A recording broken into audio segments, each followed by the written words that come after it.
Bom, a gente fala sobre a reforma tributária em discussão no Congresso Nacional. Os setores ainda estão com dúvidas e outros já fazem críticas ao projeto da reforma tributária. Para falar mais sobre esse assunto, a gente conversa agora com o advogado Elcio Ronda. Tudo bem, doutor? Mais uma vez, muito obrigado por participar da programação da Jovem Pan. Bem-vindo.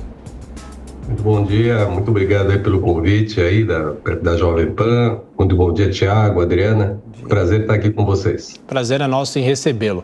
Bom, doutor, há uma grande discussão, principalmente em relação a dois impostos, PIS e COFINS, e também no âmbito dos estados, né? Se haverá a união do ISS com o próprio ICMS. O senhor acha que a reforma tributária deveria adotar essa história do IVA dual, dois IVAs, ou o senhor acha que um IVA só é possível dar conta e aí talvez tenhamos menos críticas à reforma? Bom, Tiago, a sua pergunta é excelente, porque qual é o ponto que nós estamos discutindo a necessidade de uma reforma? É a simplificação do sistema, torná-lo menos pesado, né, no cumprimento de obrigações. E o IVA dual já é uma obrigação mais pesada, né, principalmente porque cria o IBS para os tributos federais e para o ICMS e ISS. Isso sem contar que no período de transição nós vamos ter o sistema antigo e o novo sistema em andamento. Então é muito difícil acreditar numa simplificação nesse ponto. PIS e COFINS, que é o federal, que basicamente é a união de PIS e COFINS, não precisaria de uma reforma constitucional. Nós poderíamos ter uma norma ordinária, uma lei ordinária fazendo essa mudança. Então eu creio, Tiago, que infelizmente nós queremos uma reforma, mas o que eu vejo é que nós estamos indo por um caminho de muita complicação.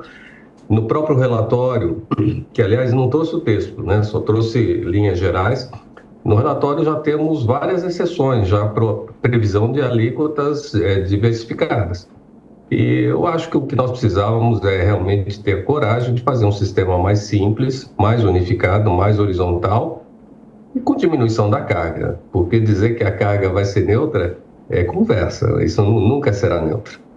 Ô, doutor, e do jeito que está, após a aprovação, a reforma pode acabar causando muitos processos jurídicos, especialmente no setor empresarial? Olha, Adriana, eu acho que sim, porque principalmente o que me preocupa muito é quando você fala sobre transição longa. Aqui nós estamos falando de uma transição, e toda transição, você imagina que você tem que implementar um novo sistema e manter o sistema antigo. Esta nova implementação do sistema é um custo enorme, você tem que adaptar seu sistema, você tem que ter Então, se você já era difícil manter o seu sistema anterior, que mantém-se em vigência, e implicar na adoção de um novo, que não é tão simples assim, e ainda com uma transição muito longa para o ICMS, muito longa, né? O que vai entrar em vigor rapidamente é o federal. Mas o federal é muito simples, é a união de PIS e COFINS. O IPI você nem precisa ter alteração. O IPI você muda por decreto. Então, se você quisesse extinguir as alíquotas do IPI, por decreto presidencial você faz pela legislação hoje. Então, eu não vejo assim como teríamos uma simplificação. Eu creio que teríamos assim uma dificuldade muito grande, principalmente de implementação. E me preocupa essa questão de aumentarmos o custo. O nosso grande problema é o ICMS. E você pode ver que pelo relatório e pelas propostas é um tema que não vem sendo enfrentado, né? Ele vem sendo postergado, a transição é muito longa, o formato é muita exceção. Então, nós não estamos ainda focando no principal problema que nós temos hoje no Brasil. É um caminho de discussão. É importante a gente discutir, é importante termos uma mudança do sistema. Mas eu, sinceramente, preferia um sistema muito mais simples, um sistema que pudéssemos agregar com mais rapidez, com mais tranquilidade.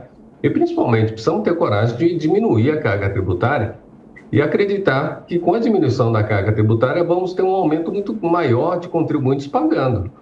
Então, precisamos ter essa questão, sempre aumentar tributo e mandar conta para o setor empresarial ou para os contribuintes, acho que não está correto, né?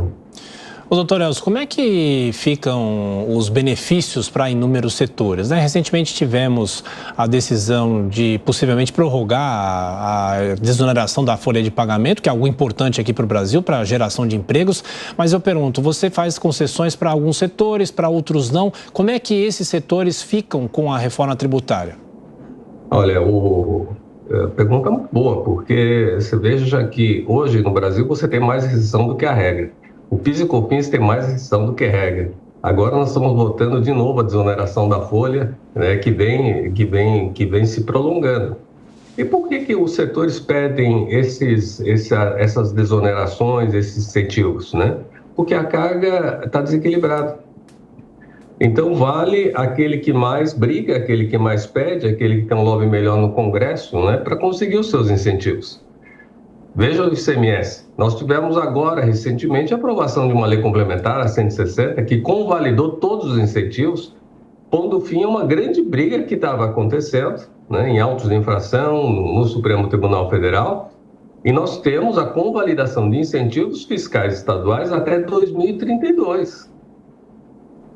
Então, como você vai conviver com esta regra da convalidação com o novo sistema? Então, a prova de que o nosso sistema realmente é muito errado são essas exceções. Quando você tem muita exceção no sistema, é porque o sistema não é bom. Se o sistema fosse bom, não deveria ter exceções. E é por isso que ela teria que ser mais horizontal. E ela só tem exceção porque ela tem uma carga tributária excessiva e que você precisa pedir, então, uma desoneração. Agora, essa desoneração não é só para um setor, deveria ser para todos. A carga tributária deveria estar diminuindo para todos. Ô, doutor, só para a gente encerrar rapidamente, o senhor concorda que divergências entre estados podem atrasar o avanço da reforma? Teria como os pontos todos serem justos para todo o país ou não vai ter como agradar a todos os estados no texto final? Adriana, é impossível agradar a todos. Impossível. Ali, assim, nós vamos ter uma bela briga no Senado, que é a Casa dos Estados.